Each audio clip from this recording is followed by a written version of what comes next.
भारत लवकरच महासत्ता होणार असं स्वप्न आपण पाहतो.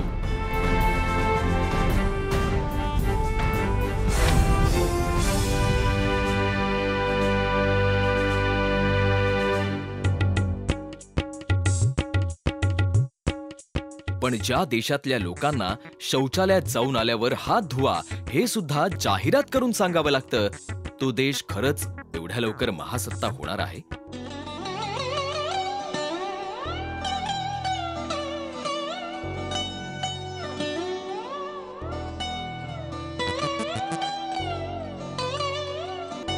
घरातलं शौचालय स्वच्छ करण्याची लाज वाटणाऱ्या लोकांनी सार्वजनिक शौचालयाचे काय हाल केले असतील याचा अंदाज आपण बांधू शकतो.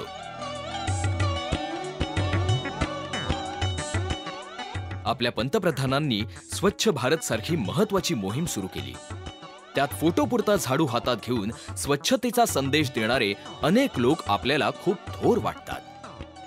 पण रोज लोकांची घाण साफ करणारे लोक मात्र अपमानास्पद जीवन जगत असतात. भेटूयात असंच काम करणाऱ्या पुण्यातल्या वैशाली बारये यांना. खूप घाणेरडा अनुभव होता पहिल्या दिवशीचा. लोक सकाळी उठली की प्रफुल्ली आता ते पहिले देवपूजा करणार आंघोळ करून.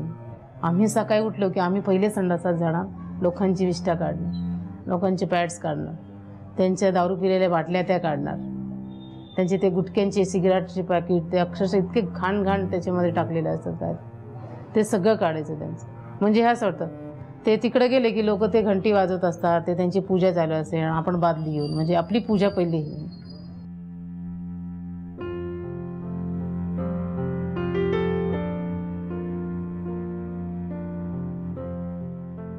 समजा आपण झाडू बादली घेऊन आतमध्ये एंट्री केली तर नळ एकीकडे इकडे नळ असतं आणि सगळे असे लाईनीने संडास असतात.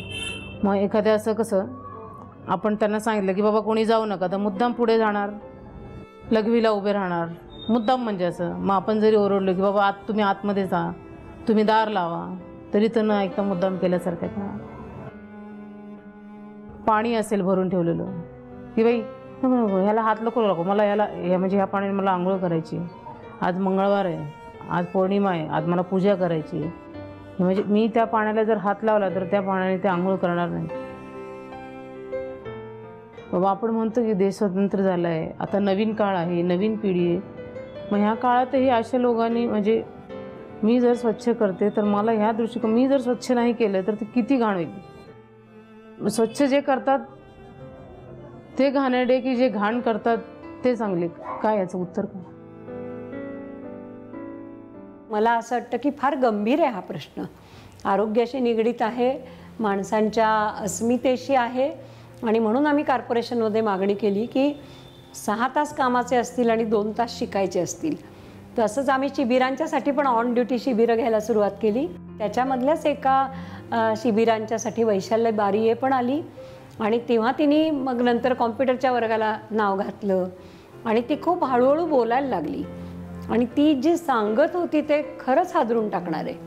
मग आजसुद्धा तिच्या कामाच्या ठिकाणी लोक तिला पाणी तर नाहीच देत, पण जरा पलीकडनं जा, तुमची सावली आमच्या देवावर पडेल असं सांगितलं जातं. हे कशाचं उदाहरण आहे?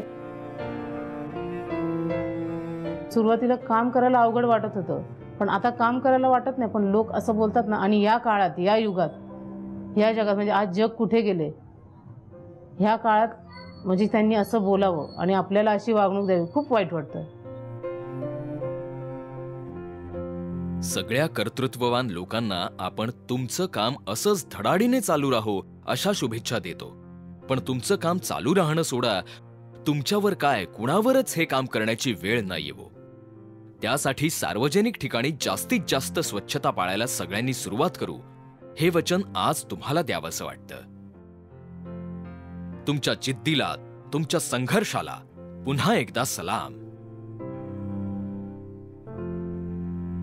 काय भाभी, तुम्हाला आज सुट्टी नाही का? मम्मी पण मस्करीने बोलते त्यांना, हो तुम्ही ज्या दिवशी इथे संडासला यायला सुट्टी कराल त्या दिवशी मग आम्हाला पण सुट्टी असेल.